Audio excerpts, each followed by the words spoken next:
What's up, y'all? It's your girl Shantia, and I'm back with another banger, another word. Okay, now listen, y'all, I got a word for y'all today. But first, I just want to tell everybody to make sure, if you haven't yet, to get your virtual tickets to my conference on June 17th.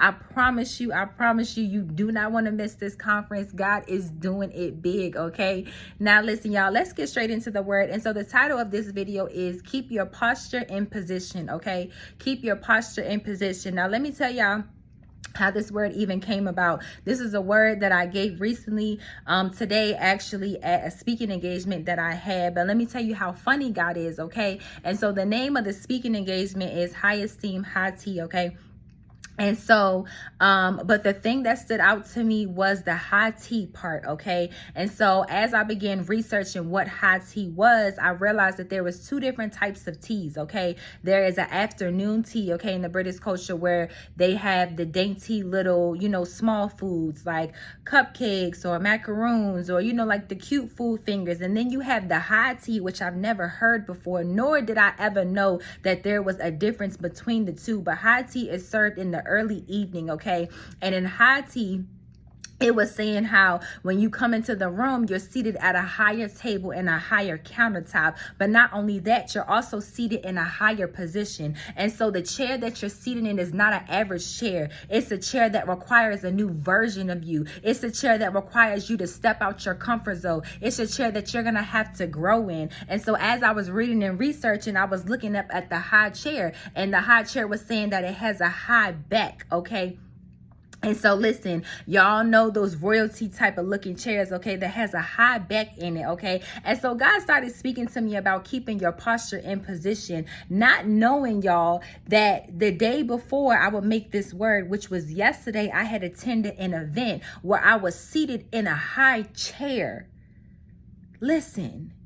And as I was seated in a high chair, what I didn't realize was that my posture was already changing. I was making sure that I was sitting up straight. I was making sure that my head was on straight. I was making sure that my eyes was focused on what it needs to be focused on. And so in this season, God said, in order to get into the next level and step into the new version and acquire and get all the things that God has for you, God said, I'm going to need you to be seated in a higher position. I'm going to need you to keep your posture in position, because that's the only way that you're going to be able to get everything that God has for you. And as I started seeing and having the vision of myself seated in that high chair, and my focus became intentional. And as I'm sitting there, the Holy Spirit whispers in my ear. He says, Shantia, if my kids could ever seat themselves in that position and stay right where it says, where it feels uncomfortable, he says, eventually I'm going to aim them exactly where they need to go. And as long as you have aim on the correct thing of where God is leading you, God said, that's where I can give you future for your destiny. That's where I could show you what your future looks like. God said, I could show you what your marriage looks like. God said, I could show you the season that you're in. God said, I could show you where the heartbreak had to happen. God said, I could show you why you had to lose the house. God said, I could show you why you had to lose the car. So God said, in this season, I'm going to need you to keep your posture in position. And like I said today at my speaking engagement, the one person that I love so much that kept their posture in position was Daniel. As y'all know, that's one of my favorite people in the Bible, because he refused to conform to the world. He refused to conform to the house that he walked up in. He refused to take the things that the people were serving him. And that's a word all in itself, child. Listen, when Daniel came up in that room and they offered him a certain type of food, he refused it. And so God said, in this season, I'm going to call you to some rooms. Come on, Holy Spirit. God said, I'm going to call you into some rooms. And it's the exact room that you're supposed to be in. But just because you're in the room doesn't mean that you're supposed to take what they're serving you. God said, you're actually supposed to take the room by force. You're actually supposed to set the tone. God said, because when you get seated in this new high chair, when you get seated in this new high position, it's going to put a demand on you, a demand to change the room, a demand to change that relationship, a demand to transform that business, a demand to change the world. Listen, child, I thought that this was such a good word. Because God said, in this season, I'm going to need you to keep your posture in position. And as long as you keep your posture in position. God said you will never go without. God said you will always have clarity. You will always know the direction in which God is leading you.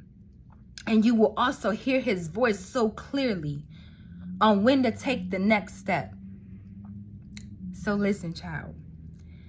I just want to get on here to give y'all this quick word and this quick reminder that in this season today, God is saying, keep your posture in position. The things that got you to the place that you're at now, the sacrifice, the obedience, you being intentional, you shutting down the noise, you protecting yourself. Listen, child, God said the tools that got you to this place, God said are the tools that's going to get you to the next dimension. It's the tools that's going to keep you in this place as well. Don't toss to or fro. God said, but keep your posture in position, because it's all about to make sense. It's all about to make sense, child. Don't give up too soon. Don't give up too quick. You're about to see, okay? So listen, y'all, I pray that you all can receive this blessed and prosperous word. I hope that you all have a beautiful Saturday, okay? I love you all, and I will see you all next time. Bye.